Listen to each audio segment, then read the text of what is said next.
नमस्ते बच्चों, my self Jaiswal sir. हम पढ़ रहे हैं class 9 social science contemporary India part 1 geography chapter climate. Now we will see some definitions.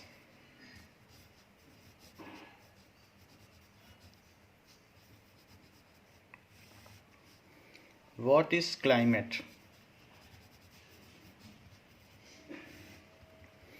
The term refers to the sum total of weather condition.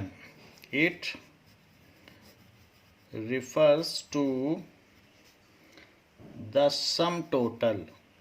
Some total का मतलब average, sum total of weather condition.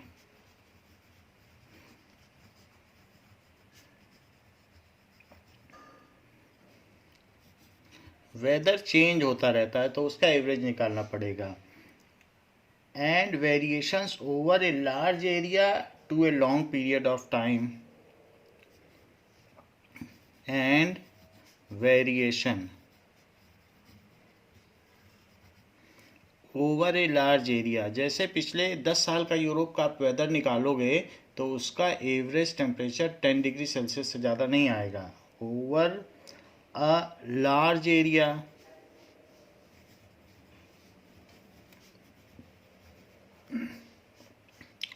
For a long period of time.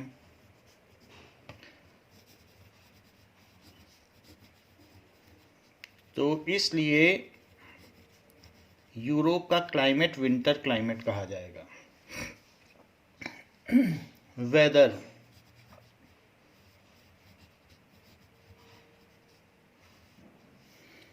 the word is derived from refers to the state of atmosphere over an area at any point of time। किसी particular time में उस समय rainy weather है कि क्या है। So the term refers to the state of atmosphere. It refers to state of atmosphere।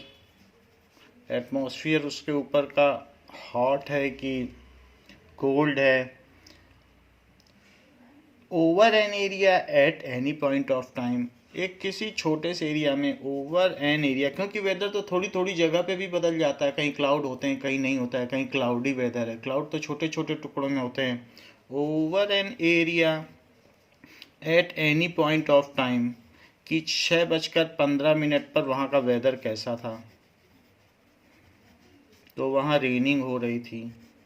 तो इस तरीके से वेदर में सनी वेदर है, क्लाउडी वेदर है, ऐसा होता है। वेदर रिपोर्ट ही आती है, क्लाइमेट रिपोर्ट कभी नहीं आती टीवी पर कि कल का वेदर कैसा रहेगा, क्योंकि ये डेली चेंज होता है। Monsoon,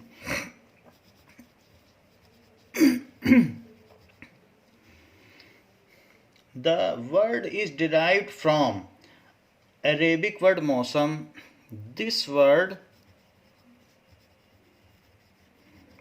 is derived from Arabic word। ये अरब देश के मौसम वर्ड से लिया गया है। अरेबिक वर्ड मौसम,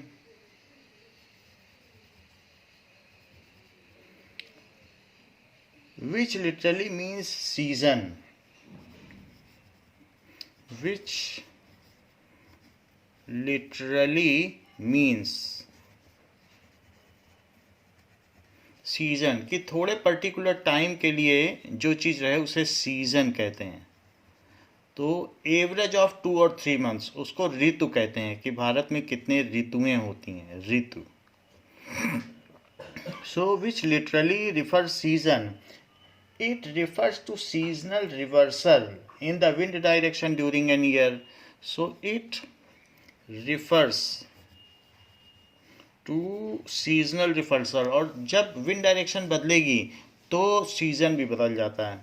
so seasonal reversal of wind direction during a year।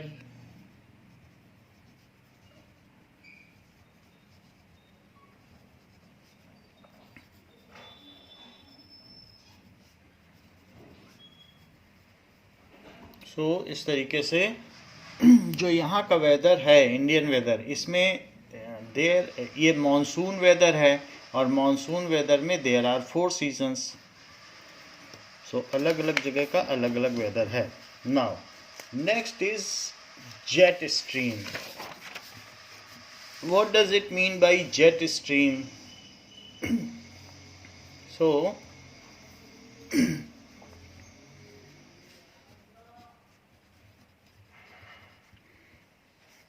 It refers to a narrow belt of high altitude westerly wind in the troposphere. It refers to a narrow belt of high altitude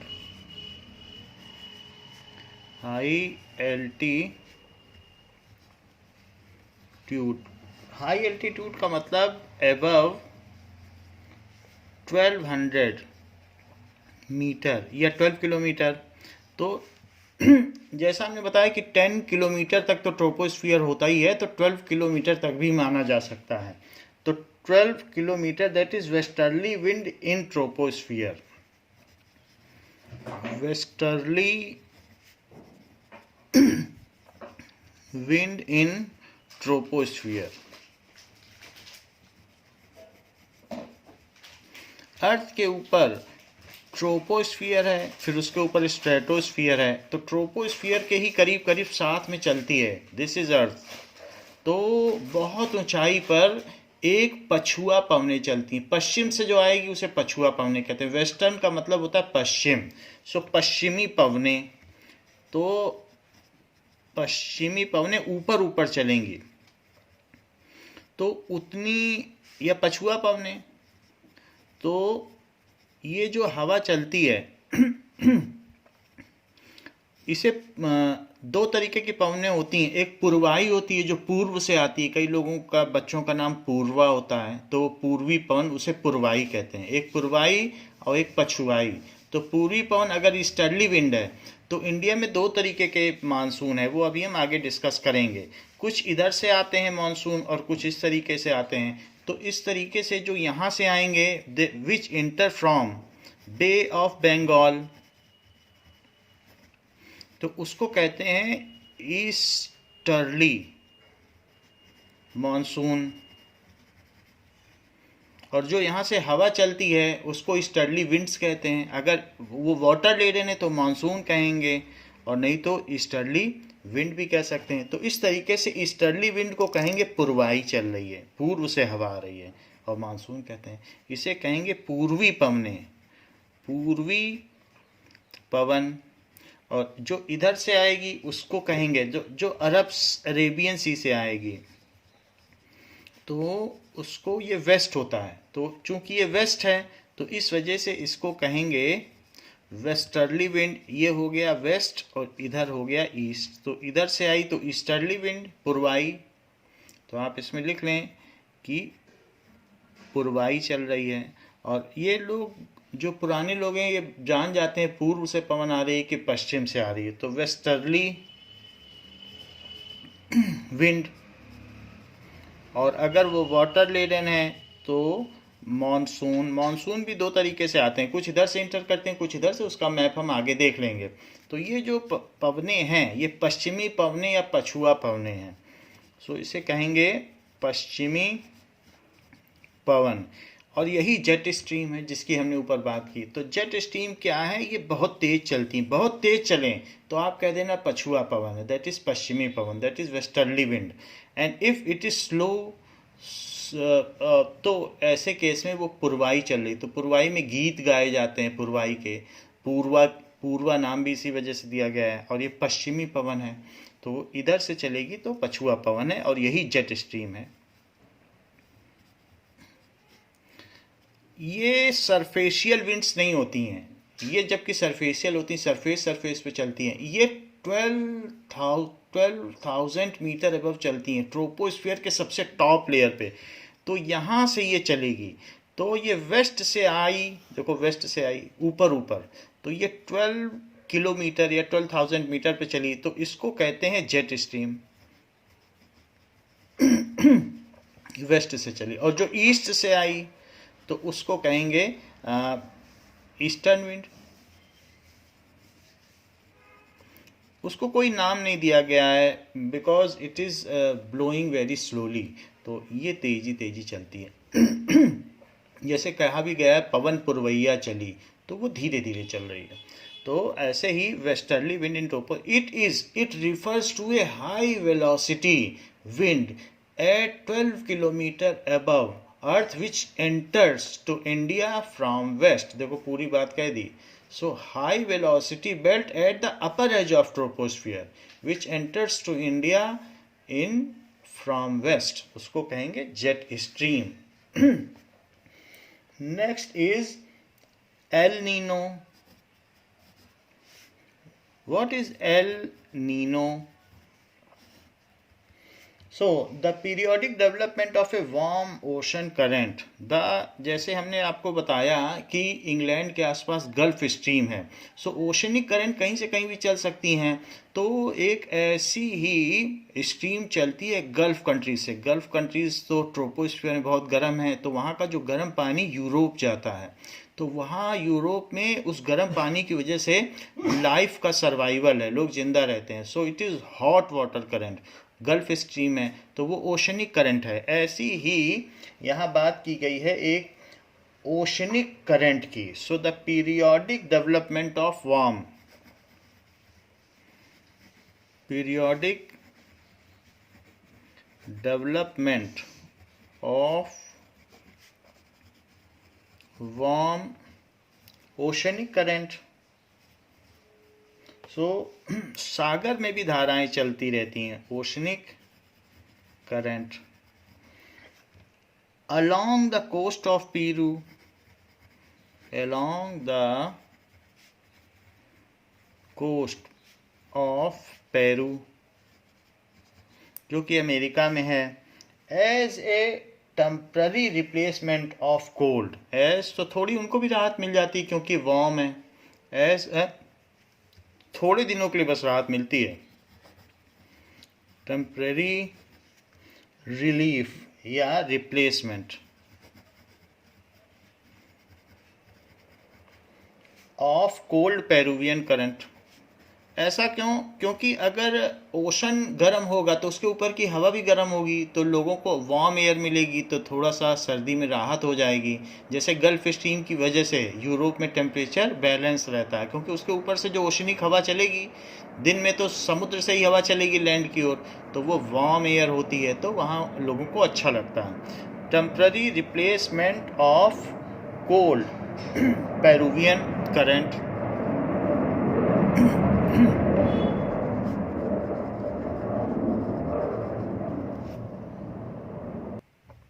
Now, there is Peru in South America. This is Peru in South America.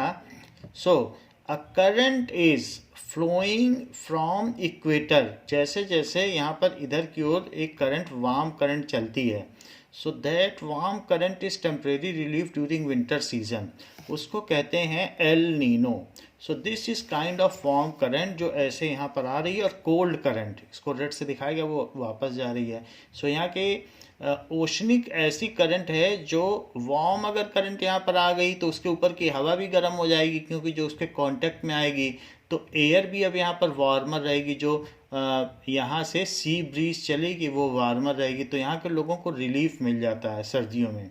इस तरीके की हवा को जो कि Peru के आसपास, हमने आपको बताया अभी पिछले मैप में कि पेरू ये है, तो पेरू के आसपास जो इस तरीके की टेम्पररी वार्म ओशनिक करंट है which moves and gives temporary relief to the inhabitants of Peru. It is called Peruvian current or it is called El Nino.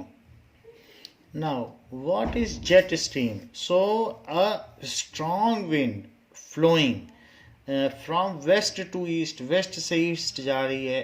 देखो ये ट्रॉपिकल में भी जा रही है, सब ट्रॉपिकल में भी जा रही है, ऐसे जा रही है। So that is called jet stream. Why jet stream is flowing, ये इक्वेटर है तो ये ऊपर में सब ट्रॉपिकल में भी जा रही है जो कि इंडिया से पास होती है।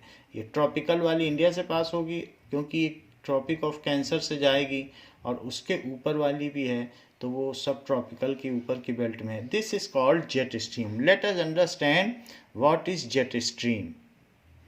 We know that earth revolves from west to east. तो अर्थ जब भी कोई पोर्शन है, वेस्ट का पोर्शन इधर आएगा इधर की तरफ, तो उसे लगेगा सन इधर आ रहा है, ईस्ट टू वेस्ट। जैसे हम उल्टा घूमें तो इधर की चीज़ आपको लगेगी इधर आ रही है, आप उल्टा घूम के देख लो उधर की चीज़ आपको लगेगी इधर आ रही है, जबकि सन वही है, लेकिन हमारे ऐसे रोटेट करने की वजह से लगता है कि सन इधर से इधर आ रहा है, ईस्ट से वेस्ट।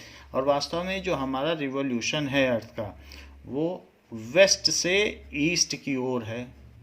तो अर्थ तो ऐसे रिवॉल्व करती है, लेकिन हमको मालूम है कि पोलर रीजन में कोल्ड विंड है, सो कोल्ड एयर है, और यहाँ भी कोल्ड एयर है पोलर रीजन में, कोल्ड एयर। यहाँ वार्म एयर है तो वार्म एयर ऊपर उठ गई। अब कोल्ड एयर को सीधा आना चाहिए, लेकिन ये सीधा नहीं आती क्योंकि अर्थ लगातार ऐसे रिवॉल्व कर रही है। तो जो सीधे आने वाली एयर है वो सीधे आना चाहती है, लेकिन कोई भी चीज़ अगर ऐसे मूव कर रही है और ये सीधे आना चाहती है तो वो भी मूव कर जाएगी। देखो ये अर्थ मूव कर रही तो ये सीधे आना चाहेगी, लेकिन अर्थ के मूव करने की वजह से इसकी वेलोसिटी पे इफेक्ट आएगा, वो भी उसके साथ मूव करेगी क्योंकि वो अर्थ के कांटेक्ट में, तो इधर चली जाएगी। सीधे ना आकर अर्थ के मूवमेंट की वजह से वो इधर चली जाती है। यही कोरियोलिस फोर्स है। तो ये कोई भी चीज़ जैसे ये आ रही है तो वो इधर चली गई, आना ऐसे चाह रही थी, इधर इधर मूवमेंट है लेकिन इधर आ गई। ऐसे सारी जो भी एयर पोलर रीजन से चलती हैं वो सीधे ना आकर इधर इधर चलने लगती हैं। ऐसे यहाँ से भी सीधा आना चाहती, लेकिन अब अर्थ मूव कर रही है तो वो सीधे आना चाहती थी, लेकिन फिर अर्थ के मूवमेंट की वजह से इधर चली गई। तो इक्वेटर की तरफ ही सारी हवाएं चलती हैं, पोलर रीजन से इक्वेटर की, और क्योंकि ये डेंसर है और यहाँ की एयर कैसी होती है, वार्मर। सो वार्मर एयर थी तो ये वार्मर एयर तो ऊपर उठ गई, तो यहाँ का प्लेस खाली हो गया। इस एयर को भरने के लिए यहाँ से यहाँ की ओर एयर आई, कोल्डर एयर जो कि डेंसर है। सो वो सीधे ना आकर अर्थ के रोटेशन की वजह से ये ऐसे चल गई और ऐसे चल गई। इसको कहते हैं the direction of air near equator due to rotation of earth is like this. So it is making the air to move. इससे एक सर्कुलेटरी करंट बन जाती है जो कि यहाँ पे क्लॉकवाइज करंट फ्लो करती है। ओशनिक करंट भी ऐसी बन जाती है उसी वजह से, एयर की वजह से ओशन में भी ऐसे। और इसी तरीके से यहाँ पर एक एंटी क्लॉकवाइज, ये ऐसे आई तो फिर ऐसे, तो यहाँ फिर लौटती भी है, लौटना भी पड़ेगा इक्वेटर से। तो इस तरीके से ये क्लॉकवाइज और एक एंटी क्लॉकवाइज एयर का मूवमेंट और ओशनिक करंट का भी मूवमेंट यानी वाटर का मूवमेंट होता है। तो इस तरीके के फोर्स को कहते हैं कोरियोलिस फोर्स। सो मैं वही फिगर आपको दिखा रहा था कि ये जो मोशन है वो वेस्ट से ही ईस्ट की ओर हो रहा है। यहाँ आप देख लीजिए, तो ये जो भी यहाँ पर आप देख रहे हैं, सो सारी एयर, क्योंकि अर्थ ऐसे रोटेट करी तो सारी हवा यहाँ से इधर ही आएगी, यहाँ से भी इधर ही आएगी। तो इस तरीके की जो हवा होती है उसको वेस्टर्ली विंड कहते हैं, स्ट्रॉन्ग वेस्टर्ली विंड, या इसे जेट स्ट्रीम कहा जाता है। तो देखो जेट स्ट्रीम लिखा भी है। सो it is jet stream. What is jet stream? That is jet stream is the belt of air, जो कि यहाँ से पूरे अर्थ में इस तरीके से एक एयर चलती रहती है। इस तरीके से ये एयर चल रही है, तो ये एयर जो है ये वेस्ट से ईस्ट चलती है, तो ये जेट स्ट्रीम है। एक सब ट्रॉपिकल है और ये, तो ये जेट स्ट्रीम। क्यों चलती है जेट स्ट्रीम? क्योंकि हवा यहाँ से आना चाहती थी लेकिन अर्थ के मूवमेंट की वजह से इधर चली गई, तो ये जेट स्ट्रीम है। ऐसा ऊपर दिखाया गया है। Now next is burst of monsoon. Monsoon की बहुत तेज बारिश कब होती है? तो उसको कहते हैं burst of monsoon. Around the time of advent of monsoon, so around the time, जब वो एडवांस करता है, time of advancement of monsoon, the normal rainfall increases suddenly. Time of advancement, तो कभी जब मानसून आता है आपको पता चल जाएगा कि बहुत देर तक बारिश होगी. सो एडवांसमेंट, जैसे जैसे आगे बढ़ेगा तो हो सकता है 2-2 दिन तक बारिश हो. Advancement of monsoon, the normal rainfall increases suddenly and continues constantly for several days. The normal rainfall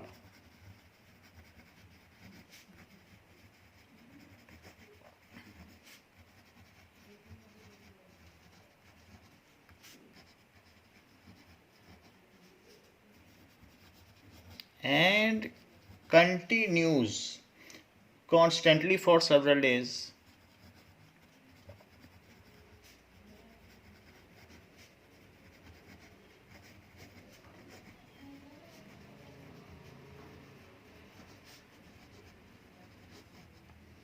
So this is called the burst of monsoon.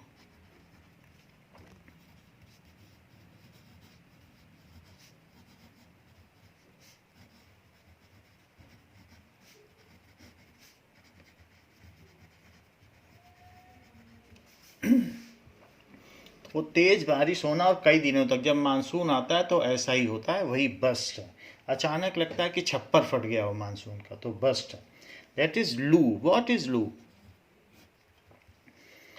There are strong, gusty, hot, dry winds blowing during the day over the north and northwestern India during summer.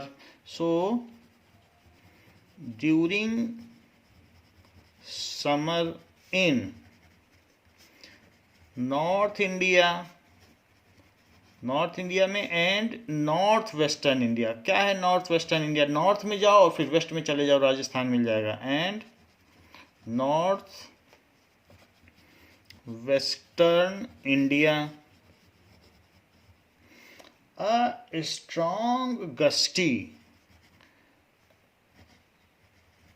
Strong gusty का भी मतलब होता है कि बहुत तीव्र गति से. गस्टी विंड, आंधी के साथ, धूल भरी आंधी के साथ गस्टी. और इसके अलावा हॉट भी रहेगी. And dry wind is flowing.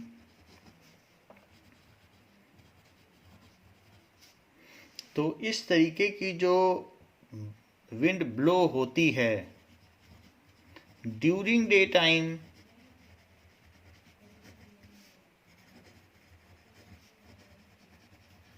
Is called loo. उसको कहते हैं कि लू चल रही है. So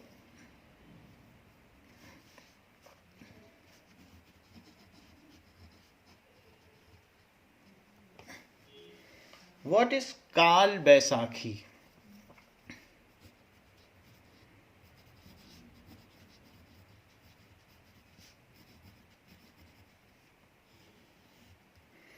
now, local thunderstorms associated with violent winds, torrential downpours, and often accompanied by hail. Baisakhi में तो बारिश होती है, लेकिन ऐसी बारिश जो काल बन के आ जाए तो काल Baisakhi. Local thunder storms, local बहुत बिजली चमके, thunder storms. Associated with violent winds, हवा भी चले, थंडर स्टॉर्म भी हो, बिजली चमके, बारिश हो. एसोसिएटेड विद, आक्रामक विंड चले, वायलेंट विंड्स. टॉरेंशियल डाउनपोर, बारिश ऐसे हो टॉरेंशियल कि लगे बादल फट गया है. टॉरेंशियल डाउनपोर का मतलब बारिश होती है और टॉरेंशियल का मतलब फट के धुआंधार बारिश हो. So downpour. Often accompanied by hail, often और साथ में तूफान भी आ जाए. अकम्पनीड बाई हेल, तो इतना अगर आ जाए, तूफान आएगा तो छतें उड़ा ले जाएगा, तो उसको कहते हैं कि काल बन के आ गई है Baisakhi. Now, mango showers. What is mango showers?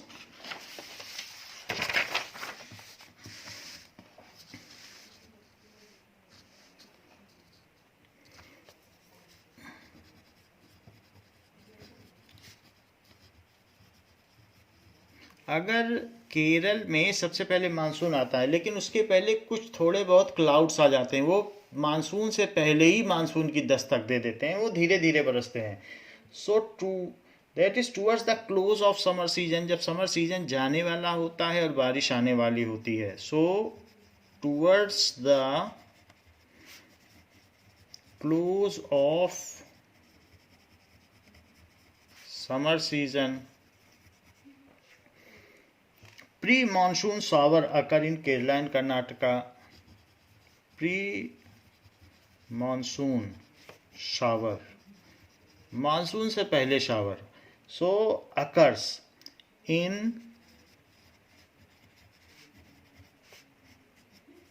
Kerala and Karnataka.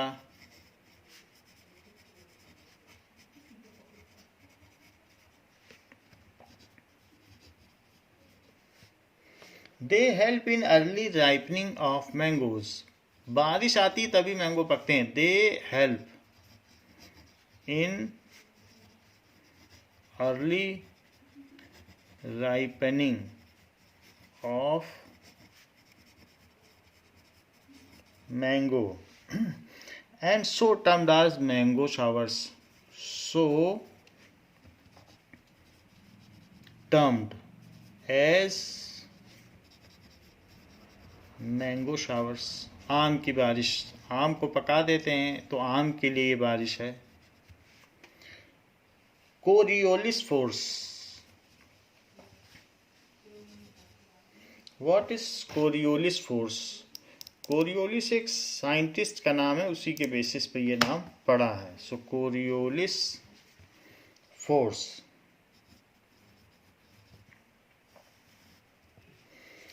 Towards the an apparent force caused by earth rotation. An apparent force, एक आभासी बल. apparent force caused due to earth rotation.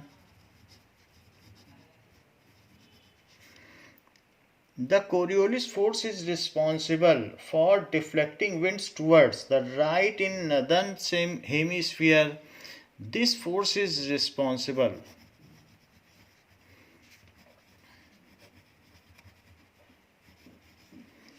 for deflecting winds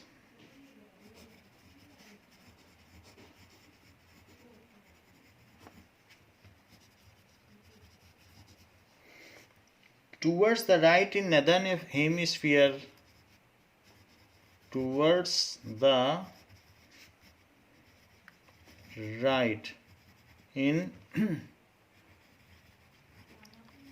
northern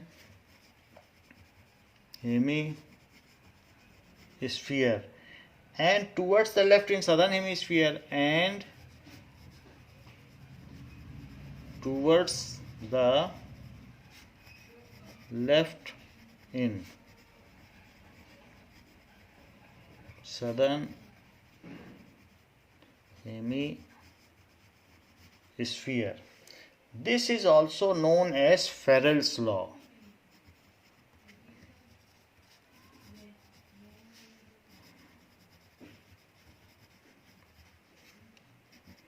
इसको फेरेल का नियम भी कहते हैं.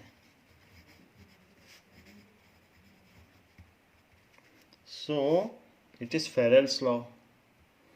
Now it is named after, ये जो force है, it is named after the scientist. So French scientist ने ये बात बताई थी. French Gustave Gaspar Coriolis.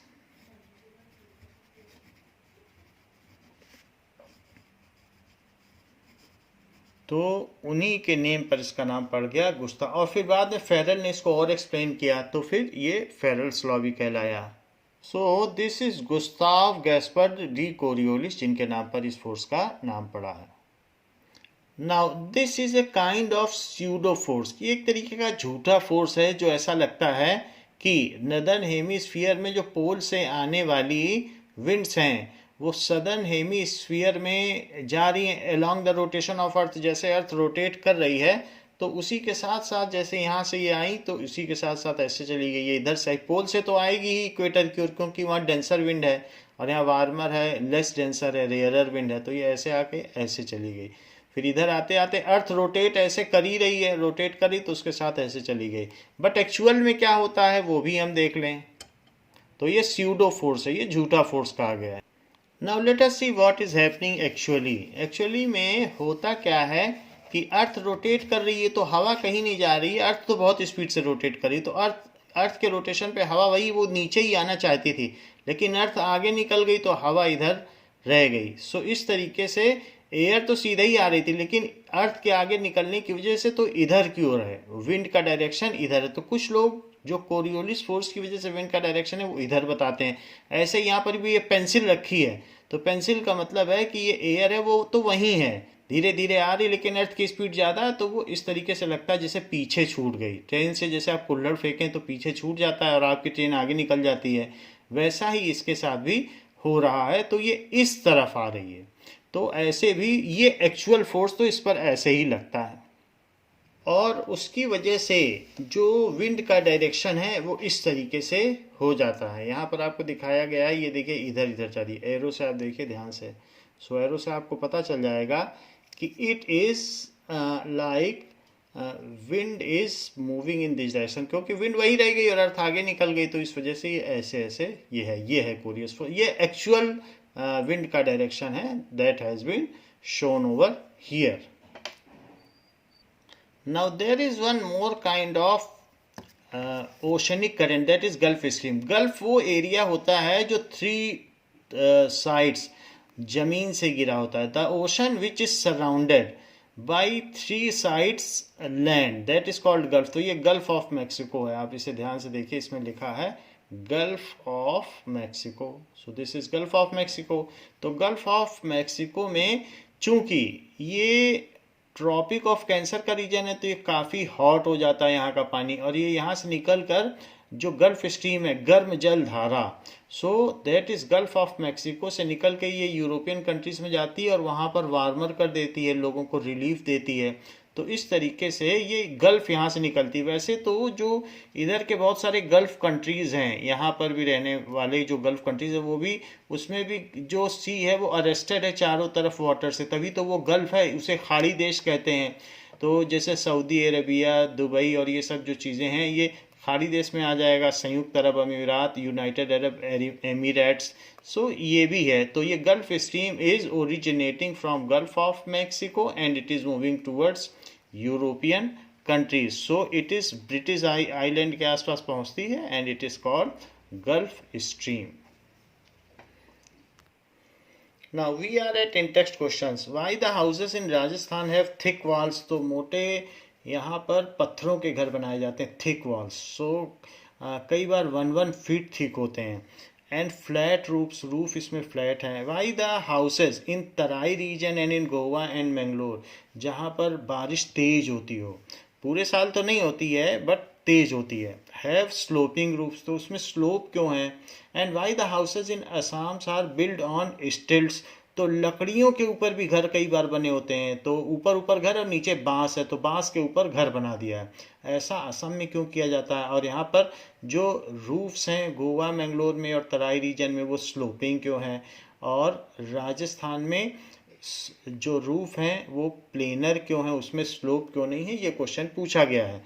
Now we will see the location of Goa in India. So here we are seeing the location of Goa in India. So it is Panaji, Goa in India. So near Mumbai it is located. Here we are seeing that Mangalore, it is somewhere located in Karnataka. So Mangalore Karnataka में है, तो इसकी भी यहाँ position है। तो यहाँ पर भी बहुत तेज़ रेनफॉल होगी, क्योंकि जो भी यहाँ से मानसून आएगा यहाँ भी तेज़ बरसेगा, और गोवा ऊपर था तो गोवा में भी तेज़ बरसेगा। तो यहाँ स्लोपी रूफ्स है। And this is the Tarai region. Tarai region also there is a heavy downpour of rainfall. जितने रेनफॉल जितने भी दिन के लिए आएगा उसमें वहाँ पर हैवी डाउनपोर ऑफ रेनफॉल देखा जाएगा। तो यहाँ पर इसी में मौसिन राम भी आ जाएगा। इन्होंने तो ऐसे आर्बिट्रेरीली बना दिया है। नेपाल भी तराई क्षेत्र है। सो हिमालय के वैली को जो अगर हम देखें तो वहाँ बहुत बारिश होती है, क्योंकि जो माउंटेन से भी गिरेगा पानी वो सब नीचे जाएगा, तो वहाँ पर इतना पानी भर जाता है। नेपाल हो गया या इधर इधर, तो माउंटेन की वैली को तराई रीजन कहते हैं। सो हियर आल्सो जो रूप्स हैं वो स्लोपी होते हैं। Here it is the case of Assam that houses are build on stilts. So we यहाँ हम देख रहे हैं बांस के ऊपर घरों में मकान बनाए जा रहे हैं। सो this is the houses build on stilts, यहाँ आप देख रहे हैं, तो इसी के ऊपर लकड़ी के ऊपर बने, so that water flows over the ground freely and houses are not damage. So इस तरीके से असम में तो पूरे साल बारिश होती है, तो इसलिए वहाँ स्टिल्ट्स पर बनाया जाता है। तो यही सब रीजन पूछे जा रहे हैं। Rajasthan experience extreme cold during winter night.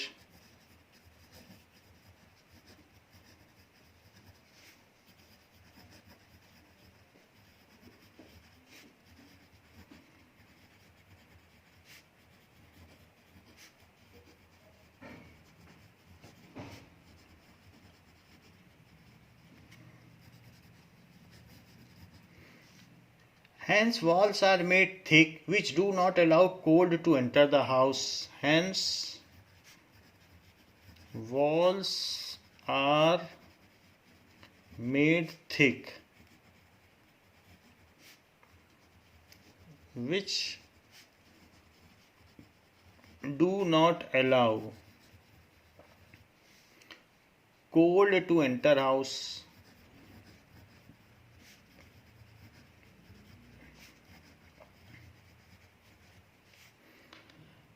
Just opposite to state experiencing extreme heat during the summer days. So just opposite Rajasthan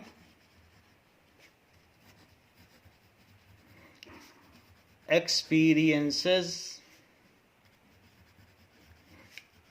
extreme heat. तो यहीं पर हीट भी बहुत ज़्यादा पड़ती है और कोल्ड भी ज़्यादा पड़ती है during summer days.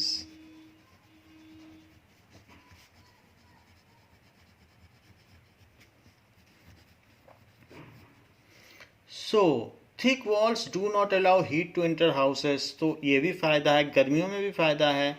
Thick walls do not allow heat to enter houses.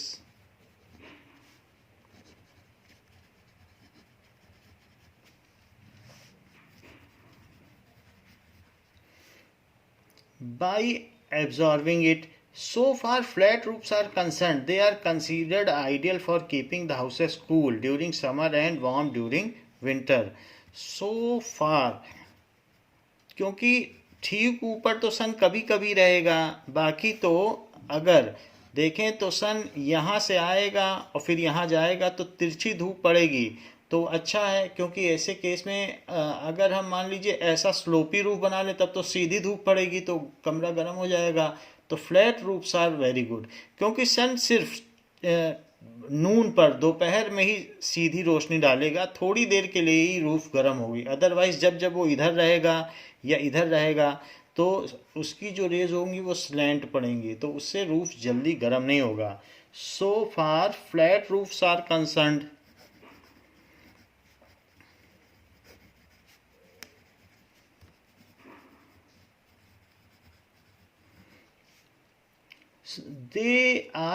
they are ideal for keeping house clean. They are ideal for keeping house cool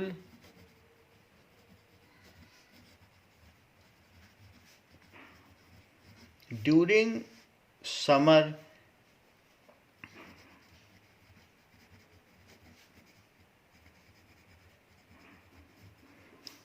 तो इस तरीके से फ्लैट रूफ बनाना ठीक रहेगा ड्यूरिंग समर में। और एयर कैपेसिटी भी कम रहेगी। मान लीजिए आप ऐसे बनाएंगे तो एयर इसमें ज़्यादा भरेगी, तो विंटर में ये वार्म भी रखता है, क्योंकि थोड़ी एयर रहेगी वो जल्दी गर्म हो जाएगी जैसे छतें गर्म होंगी।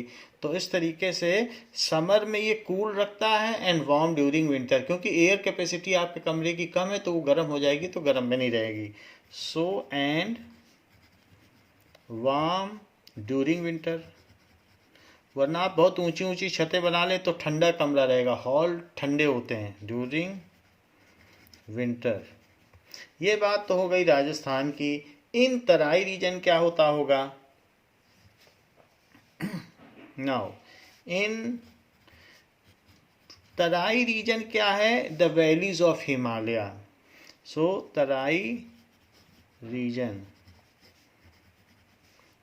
वैली ऑफ हिमालय, जितना भी हिमालय का रीजन है, वैली है नीचे की ओर, सो हिमालयाज वो तराई रीजन। नेपाल भी इसमें आ जाएगा। And Goa Mangalore, Goa and Mangalore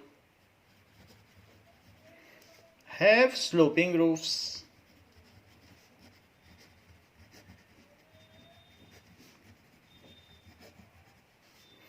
Because these regions receive heavy rainfall, because these regions receive heavy rainfall,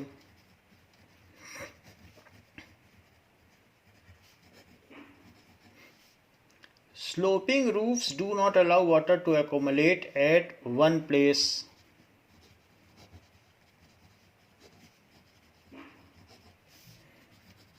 Do not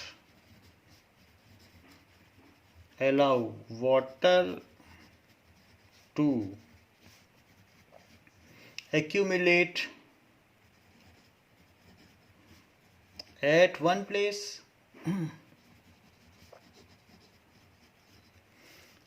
And thus safe for house and those living in, and thus पानी छत से नीचे आ जाएगा, thus safe for house and those living in it. Otherwise water logging हो गया छत में, कुछ मान लीजिए उसके ड्रेनेज में फंस गया तो पानी छत पे भरा ही रहेगा। Those living in it. ये तो बात हो गई तराई रीजन में या ज़्यादा जहाँ बारिश होती है। तीसरी बात है असम में। असम में क्यों जो घर बनाए जाते हैं वो स्टिल्ट्स पे क्यों बनाए जाते हैं? So Assam receives heavy rainfall throughout the year.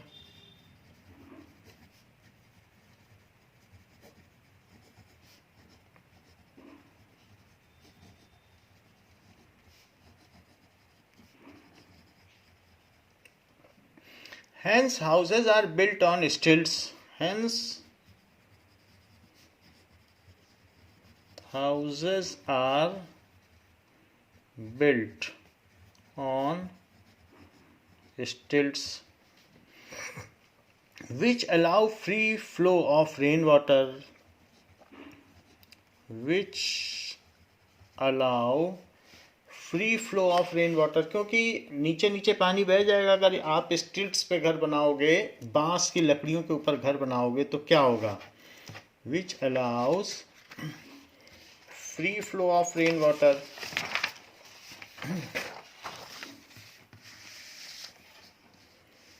और ऊपर आपका घर बचा रहेगा।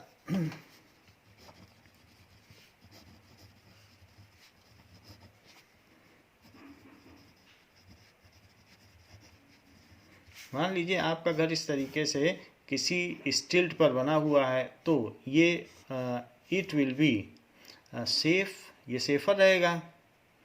नाउ ऐसे घर बनेगा और ये नीचे नीचे बांस रहेगा। तो यहाँ पर ये कई बांस रहेंगे, नीचे पानी बहता रहेगा और आपका घर इसी बांस पे टिका रहेगा। और बाकी ये इनके लेडर्स हैं नीचे आने के लिए। और यहाँ पर सम बोट है, तो वो बोट से कहीं जा सकते हैं, नीचे पानी बहता रहेगा। And your house is safer. So free flow of rain, so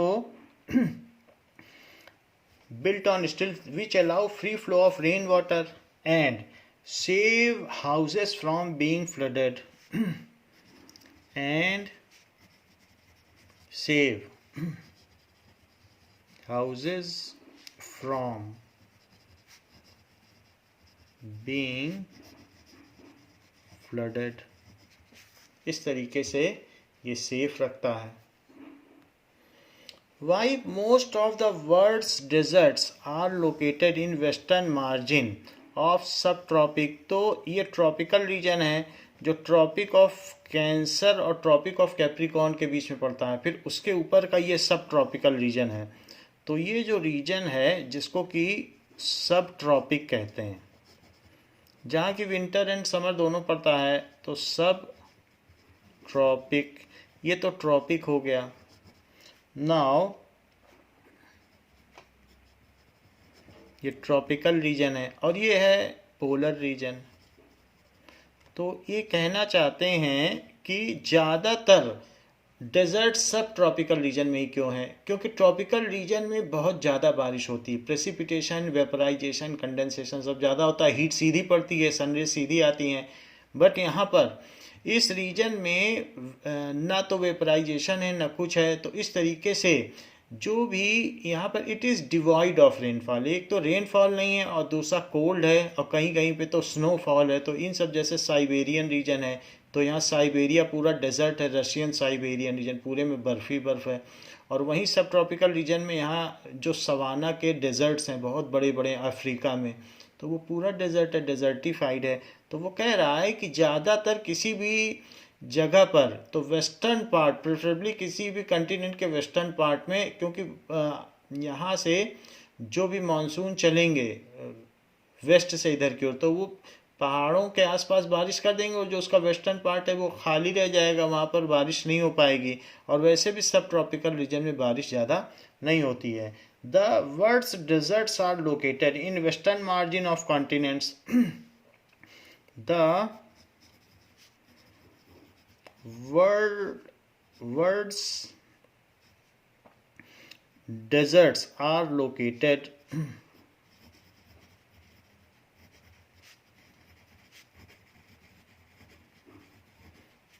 in western margin of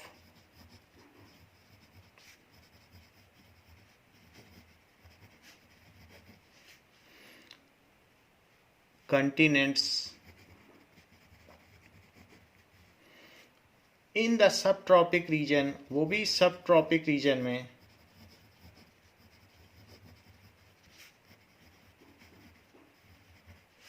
because these regions are devoid of moisture and rainfall, because these regions यहाँ अभाव है, so as these regions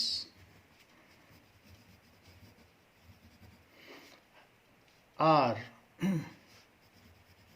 सो यहाँ पर having less moisture, divide of moisture, divide का मतलब अभाव होता है।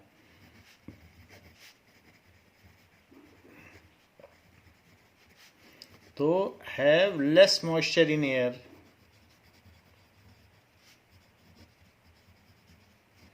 And scanty rainfall. स्कैंटी का भी मतलब क्या होता है, लेस रेनफॉल, यहाँ पानी ज़्यादा नहीं बरसता, तो इस वजह से this is the reason that such regions are desertified.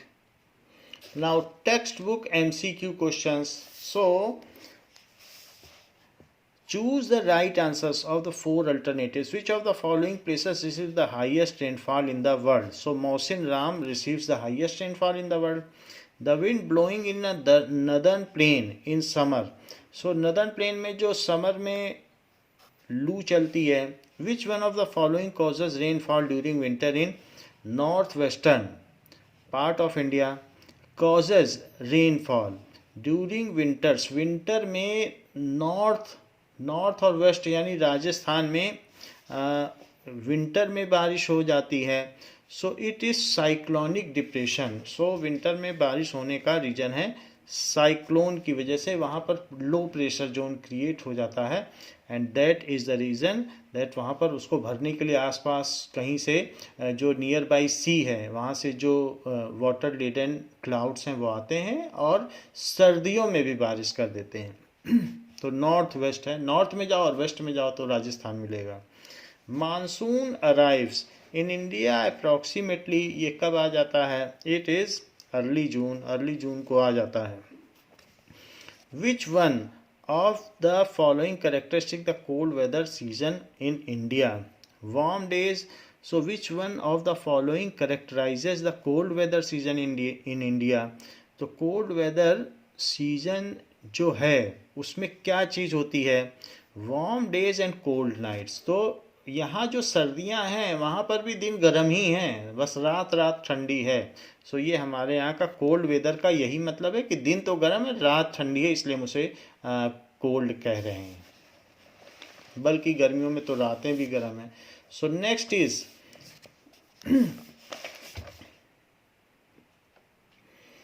Now answers to answered briefly. So question number 2 of textbook question. What are the controls affecting climate of India? तो हमने देख लिया था कि 6 कंट्रोल्स हैं। The controls affecting climate of India are controls affecting climate of India are, जो यहाँ का लैटिट्यूड है, सो अक्षांश वृत्त जो हमने स्लाइसिंग कर दी किसी टमाटर की, तो लैटिट्यूड। आफ्टर दैट एल्टीट्यूड, ऊंचाई कितनी है, माउंटेन है तो ठंडा रहेगा। Pressure and wind, pressure differential की वजह से ही तो विंड चलती है, so pressure and wind.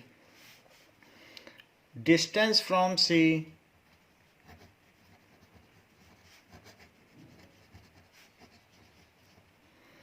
oceanic current and relief, oceanic current, सो समुद्री धाराएं एंड रिलीफ कि किसी का कहीं का जोग्राफिकल मैप क्या है, वहाँ टोपोग्राफी कैसी है, माउंटेन है कि रिवर है, ये सब वहाँ अफेक्ट करते हैं। Why does India have monsoon type of climate? The climate of India is strongly influenced by monsoon winds.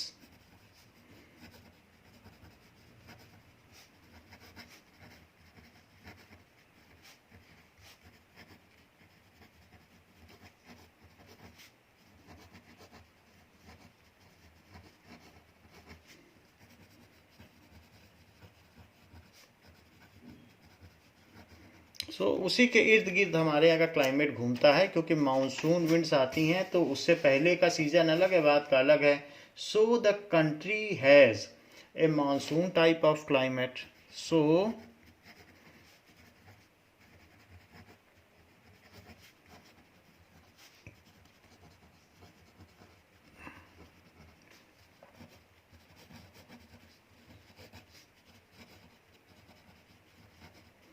ऐसा मानसून या बारिश पर आधारित जो सीजनल क्लाइमेट और कहीं नहीं है, हर जगह ग्रेजुअल चेंज है। वर्ल्ड में देखें, यूरोप में देख लो तो ग्रेजुअल चेंज है, अचानक कहीं नहीं बदलता। लेकिन इंडिया में सब कुछ अचानक 3 महीने में बदल जाता है, तो यहाँ हम हर चीज़ का एंजॉय कर लेते हैं। Now, which part of India does experiences the highest diurnal range of temperature? What is diurnal range of temperature? क्या होता है? So diurnal range of temperature, it is the highest temperature of the day, highest temperature of day minus lowest temperature of day of same day, एक ही दिन में जो highest और lowest पहुंचा है उसको कहते हैं डायरनल टेम्परेचर चेंज। हम जानते हैं कि सैंड सबसे जल्दी गर्म हो जाती है और सबसे जल्दी ठंडी हो जाती है। So diurnal range of temperature is highest, इसलिए जो सैंडी एरिया है या जो डेजर्ट है उसी में सबसे ज़्यादा मैक्सिमम रेंज है। Is highest in north western part, highest in north west.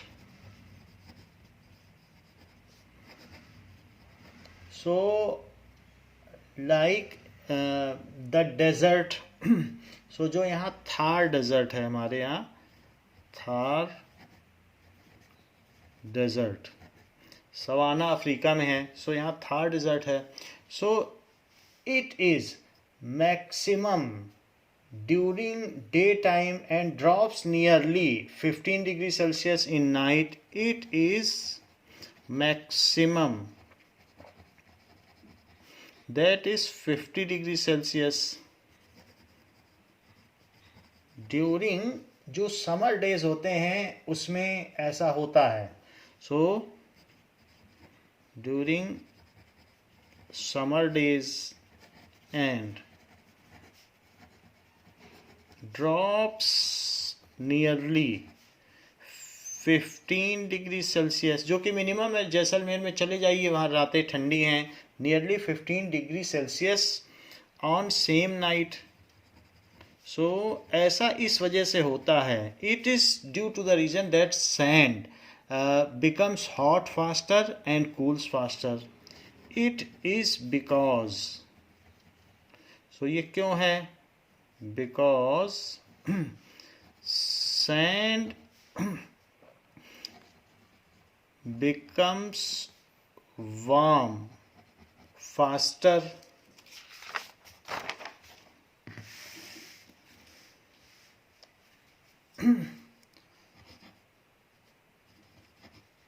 and it also cools faster। जो जल्दी गर्म होगी वो जल्दी ठंडी भी होगी, cools faster। जबकि वाटर देर से गर्म होता है और देर से ठंडा होता है। वाटर बॉडीज धूप पड़ती रहे 50 डिग्री में भी उसका टेम्परेचर 20 डिग्री ही रहता है। So this is the reason. This results in wide difference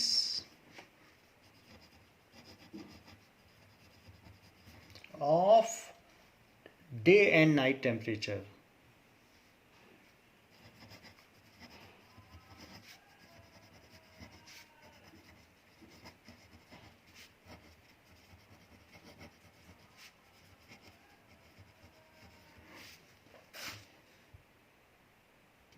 Now question is asked, which wind account for rainfall along Malabar coast. तो यहाँ पर हम जो देख रहे हैं, सो ये जो पूरा कोस्टल रीजन है, this is Malabar coast. So that is Malabar coast में किसकी वजह से बारिश ज़्यादा होती है, ये पूछा गया है। Now this coastal region near Kerala and Maharashtra contains, that is Kozhikode, Thrissur, Ernakulam, so Alappuzha and Kollam। so most of the portions are of Kerala only। so ये मालाबार कोस्ट में ये सारे रीजन्स आते हैं। तो ये पूछा जा रहा है कि यहाँ पर विच विंड अकाउंट्स द रेनफॉल, यहाँ कौन सी मानसून्स हैं जो रेनफॉल कराते हैं इस पूरे मालाबार कोस्ट में। So south west monsoon winds account for rainfall along Malabar coast. तो यहाँ पर अगर देखेंगे तो जो ये मालाबार कोस्ट है इसमें बहुत सारे अलग अलग डिस्ट्रिक्ट हैं। तो यहाँ से जो मानसून आ रहे हैं वो कौन से हैं? South west monsoon. साउथ और वेस्ट ये चीज़ हो गया। तो this is south and south west monsoon causes, this is west. तो आप ये लिख सकते हैं कि south west monsoon's wind account for rainfall. Now this is southwest monsoon map of India. Here it is written that it is southwest monsoon, summer monsoon map of India. So here we are seeing in map that ये जो Malabar coast में ही ये सबसे पहले पहुंचते हैं, तो वहाँ पर ये साउथ वेस्ट मानसून बारिश करते हैं. बाकी इसका जो हमने देख लिया कि किस किस डे में ये करते हैं, 1 जून से ये एंटर कर जाते हैं. तो मालाबार कोस्ट में ही सबसे पहले इनकी चोट पड़ती है और सबसे तेज बारिश होती है. तो ये साउथ वेस्ट है. Now south west monsoon wind accounts for rainfall.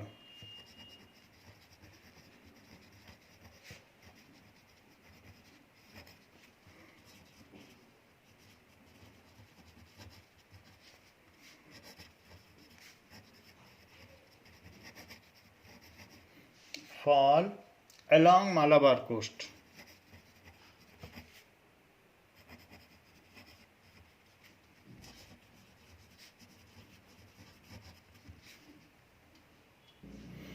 What are jet streams and how do they affect the climate of India? As I have already explained कि इस रीजन में एक इस तरीके से जेट स्ट्रीम चलती है और फिर यहाँ पर भी सब ट्रॉपिकल जेट स्ट्रीम चलती है और फिर यहाँ पर इक्वेटर से नीचे यहाँ पर भी एक सब ट्रॉपिकल रीजन में ये वेस्टर्ली विंड चलती है. लेकिन ये सरफेशियल नहीं है, ये 12,000 मीटर ऊपर यानी 12 किलोमीटर ऊपर ट्रोपोस्फियर में कहीं, तो 10 किलोमीटर तक ट्रोपोस्फियर है तो उसके आसपास ही कहीं चलती है. फिर 10 से 80 तक स्ट्रेटोस्फियर हो जाता है.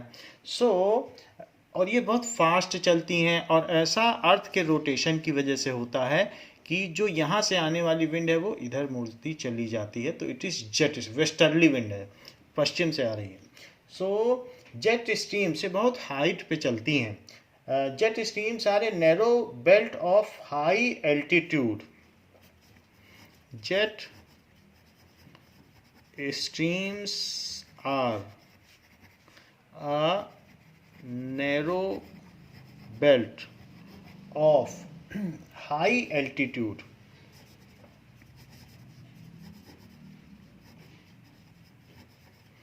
So यानी कि above 12,000 मीटर पर ये एल्टीट्यूड है. वेस्टर्ली विंड्स, ये कौन सी विंड्स हैं? Westerly high altitude westerly winds in the troposphere.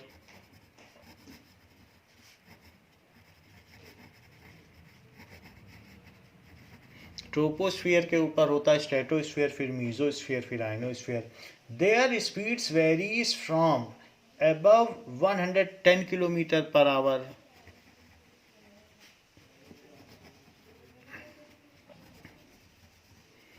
varies from about 110 kilometer per hour. वैसे जो हाईएस्ट माउंटेन है वो 8,884 ही है. सो उससे भी ऊपर ये हवा चलती है. सो and in summer it is 184 kilometre per our. And in summer तो और ज़्यादा डिफरेंशियल प्रेशर हो जाएगा. So and in summer it is 184 kilometre per our, शताब्दी से double speed. In so 110 kilometer per our in summer. And in summer ना लिखे.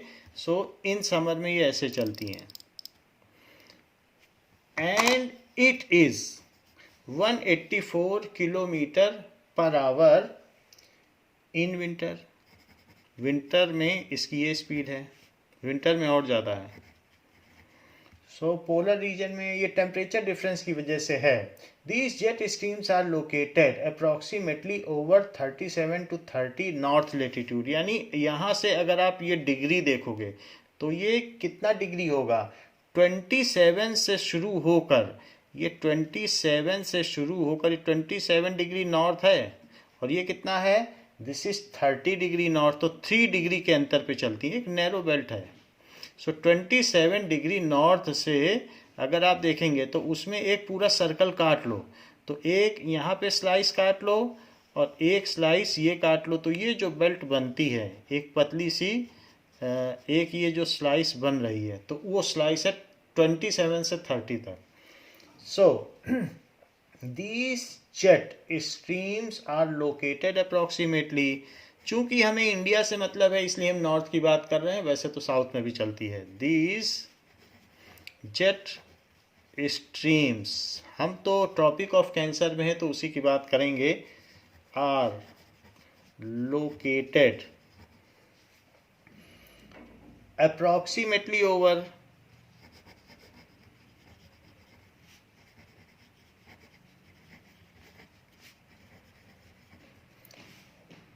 27 degree to 30 degree north latitude।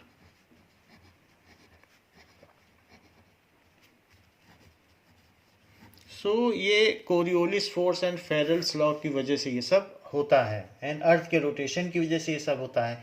Therefore they are known as subtropical westerly jet stream। Therefore they are known as subtropical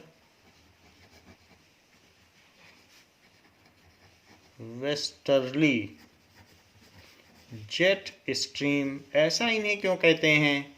क्योंकि जो अर्थ है वो अर्थ में 23 degree तक ही tropical region है। आप देख रहे हैं ये जो रीजन है, तो ये ट्रॉपिक ऑफ कैंसर कितने डिग्री पर है? 23.5 डिग्री पर ट्रॉपिक ऑफ कैंसर है।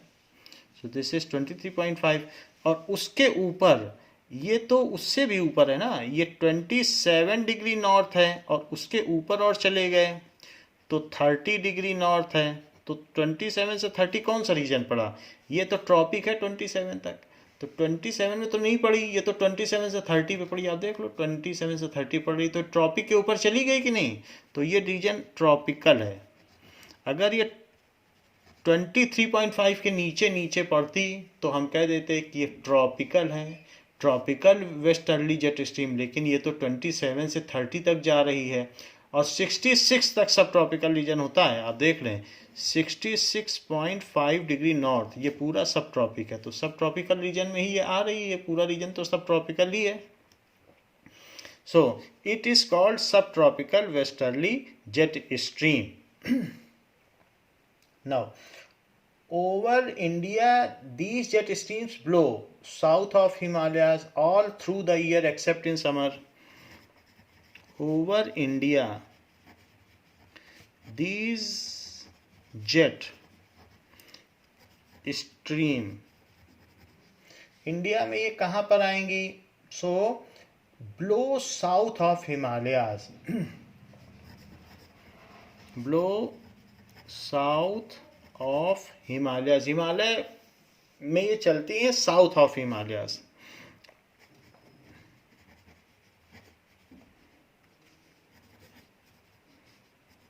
And all through the year except in summer. So south of Himalaya पे चलेगी, लेकिन उसके भी ऊपर ही चलेगी, क्योंकि हिमालय की ऊंचाई भी जो मैक्सिमम है उसका एपेक्स, उसकी जो चोटी है माउंट एवरेस्ट, वो 8884 ही है।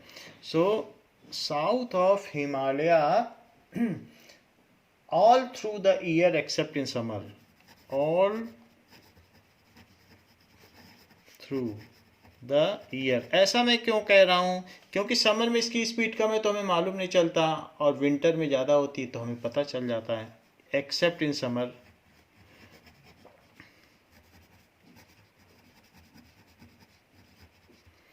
So the western cyclonic disturbances experienced in north and northwestern part of country are brought by this westerly flow। इसी विंड की वजह से ये जो चल रही है जेट स्ट्रीम, इसी की वजह से जो बारिश होती है सर्दियों में राजस्थान में, वो इसी की वजह से होती है। तो अभी एक क्वेश्चन इसके ठीक पहले आया था, the western cyclonic disturbances, Gujarat में भी बारिश हो जाती है सर्दियों में। द वेस्टर्न, ये वेस्ट पार्ट है इंडिया के, वेस्टर्न साइक्लोनिक डिस्टर्बेंसेस, जो चक्रवाती उहापोह की स्थिति आती है वो किस वजह से आती है? Disturbances are experienced in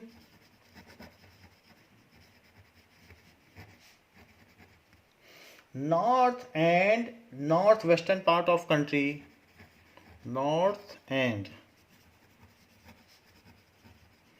north western part of country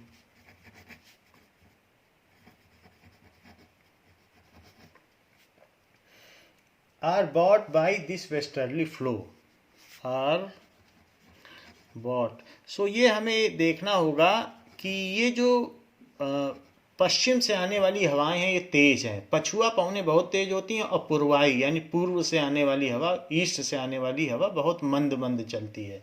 so it is pleasant. तो इसी की वजह से सारे साइक्लोनिक डिस्टर्बेंसेस आते हैं। So bought by this in summer,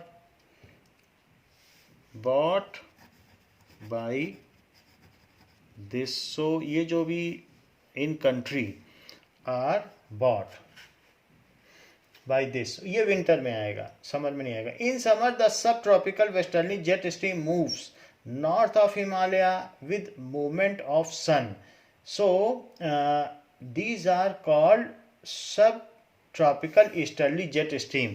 तो अब समर में क्या होगा? समर में चूंकि टेम्परेचर वेरिएशन आ जाता है तो अब ये ईस्ट की ओर मुड़ जाती हैं, फिर ये यही पूर्वाई बन जाती हैं। सो इन समर क्या हो जाएगा? पूरी बात ये बता रहा है। So in summer the sub tropical westerly jet stream, the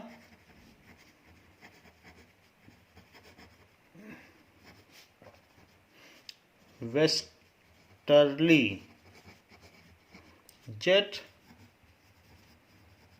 stream moves north of Himalaya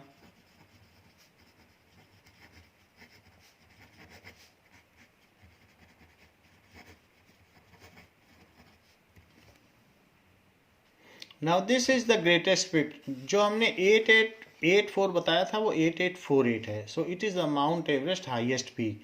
Himalaya की 3 रेंजेस हैं जिसमें शिवालिक और दूसरी रेंजेस भी हैं। ये शिवालिक रेंज है, फिर इसके नीचे भी पड़ेगी और ऊपर भी है, ऊपर की कराकोरम है, ऐसे नीचे। तो जब ये नॉर्थ से साउथ की ओर चलने लगी इस तरीके से, तो जब ये यहाँ से नीचे आएगी तो इसको कहेंगे वेस्टर्ली विंड, और फिर अगर ये साउथ से नॉर्थ जाएगी तो ये ईस्टर्ली विंड हो जाएगी। देखो यहाँ से यहाँ चलेगी, ये प्रेशर डिफरेंस की वजह से होगा। और प्रेशर डिफरेंस क्यों होगा? टेम्परेचर डिफरेंस की। तो जब ये नॉर्थ से साउथ चली, ऐसा ये विंटर में चलेगी और बारिश करेगी सर्दियों में। तो ये जब यहाँ से यहाँ चली तो westerly wind. Just jet stream तब भी है क्योंकि ये पहाड़ों के ऊपर ही चल रही है। और कभी जब समर आया तो ये अब साउथ से, साउथ नीचे होता है नॉर्थ ऊपर, तो कभी जब ये नॉर्थ से साउथ चली तो वेस्टर्ली विंड, और जब हिमालय के साउथ से, साउथ नीचे है, साउथ से नॉर्थ चली तो इधर से इधर चलेगी तो क्या पड़ेगा? ये ईस्ट पड़ेगा। यहाँ से यहाँ चलेगी तो वेस्ट। तो सर्दियों में वेस्टर्ली विंड जिसने नॉर्थ में साइक्लोन ला दिया यहाँ सब पूरा राजस्थान में, और गर्मियों में वेस्टर्ली विंड जिसको पूर्वाई कहते हैं या ईस्टर्ली विंड, पूर्वा पवने, तो वो मंद मंद चलती हैं। Now moves north of Himalaya, फिर ये नॉर्थ ऑफ हिमालय पे चलने लगी with the apparent movement of sun, so then it is called subtropical easterly jet stream, then it is called subtropical। Himalaya सब ट्रॉपिकल रीजन में ही पड़ता है, ट्रॉपिक ऑफ कैंसर से ऊपर। ट्रॉपिक ऑफ कैंसर तो इंडिया के मध्य से गुजरता है, नागपुर से, इलाहाबाद से। सब tropical easterly jet stream.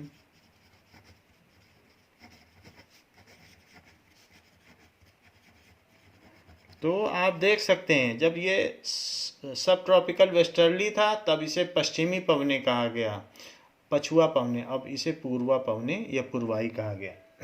Now so ऐसा इसमें होता है। तो it is all about jet stream. आपको लिख देना है कि ये 12,000 किलोमीटर पे चलती है, 27 से 30 तक रहती है, और सर्दियों में नॉर्थ में बारिश कराती है क्योंकि हिमालय के नॉर्थ से साउथ चलती है, और इसकी स्पीड इतनी इतनी होती है गर्मियों में और सर्दियों में, ये बता देना 110 और 184।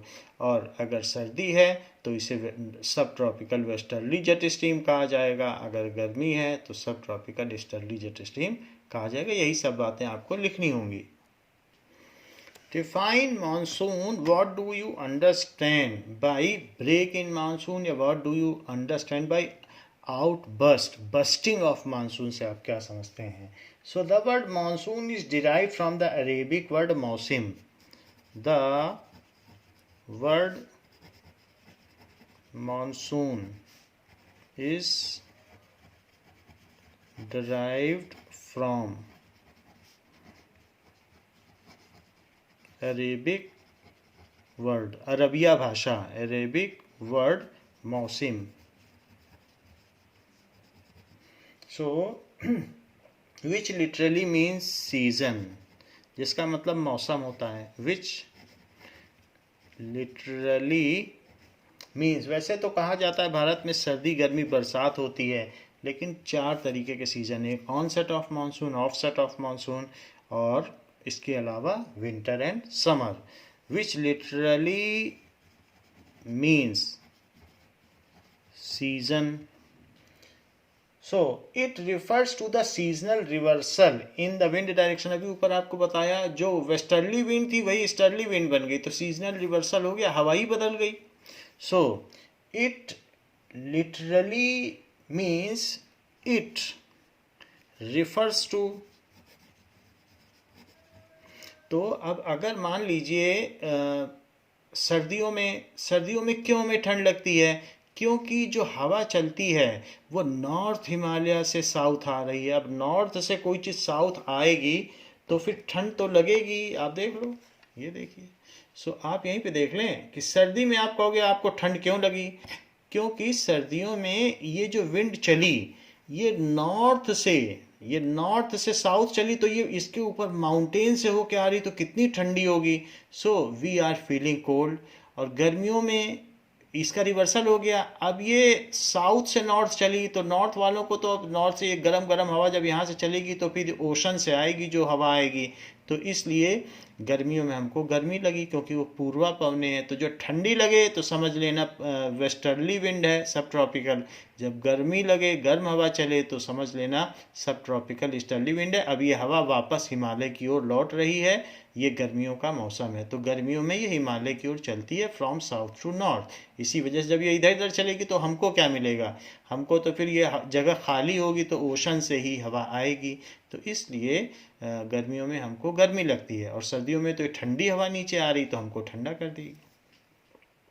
Now so which literally means, इससे पता चलता है, refers to reversal in wind direction. Reversal in wind direction, जो वेस्टर्ली विंड थी वो ईस्टर्ली बन गई है during a year.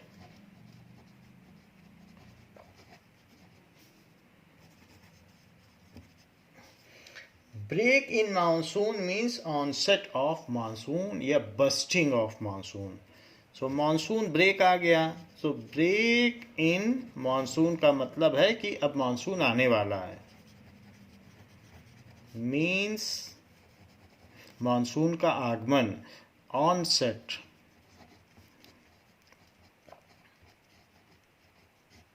Of monsoon.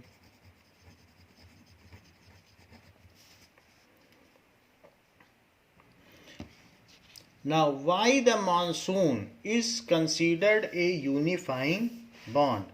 In India, the Indian landscape, its animal, plant life, its entire agriculture. Indian landscape, plant life, और इसके अलावा its animals,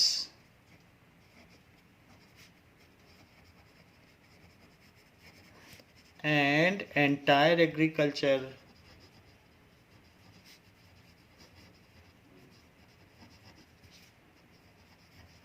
ये सब किस पे डिपेंड करता है? इट्स एंटायर एग्रीकल्चरल कैलेंडर कि कब खेती करनी है, कब बीज बोना है, ये सब मानसून के इंतजार में किसान बैठे रहते हैं और उसको देखते रहते हैं. Agricultural calendar. एंड इसके अलावा life of people including there festival. And life of people including there festivals. सारे फेस्टिवल्स बारिश में ही होते हैं. Revolve around the monsoon.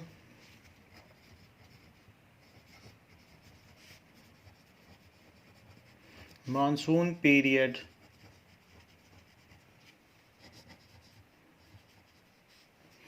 तो इस वजह से सारे देश में तो मानसून एक साथ ही आता है. So monsoon period. Now, year after year, people of India from north to south and from east to west eagerly await the advent of monsoon. So, people of India from north to south and from east to west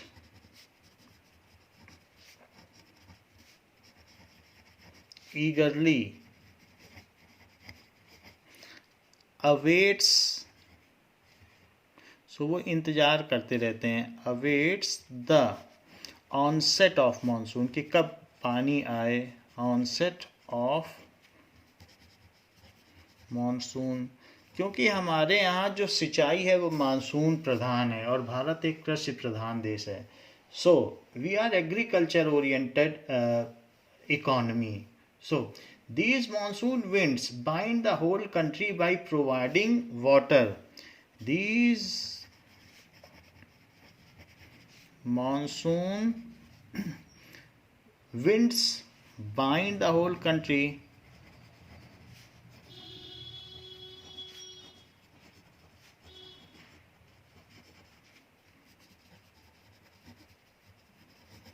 by providing water to set the agricultural activity in motion. Whole country by providing water.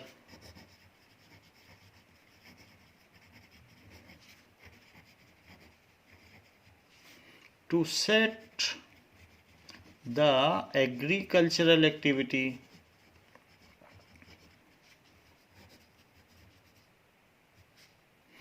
In motion. जैसे ही पानी बरसा सारी खेती का काम हो गया, वरना लोग बीज बोए बैठे थे. Agricultural activities in motion. फिर उनके सैपलिंग्स निकलेंगे, फिर उनकी सेटिंग की जाएगी. तो इस तरीके से ये सारा काम होता है.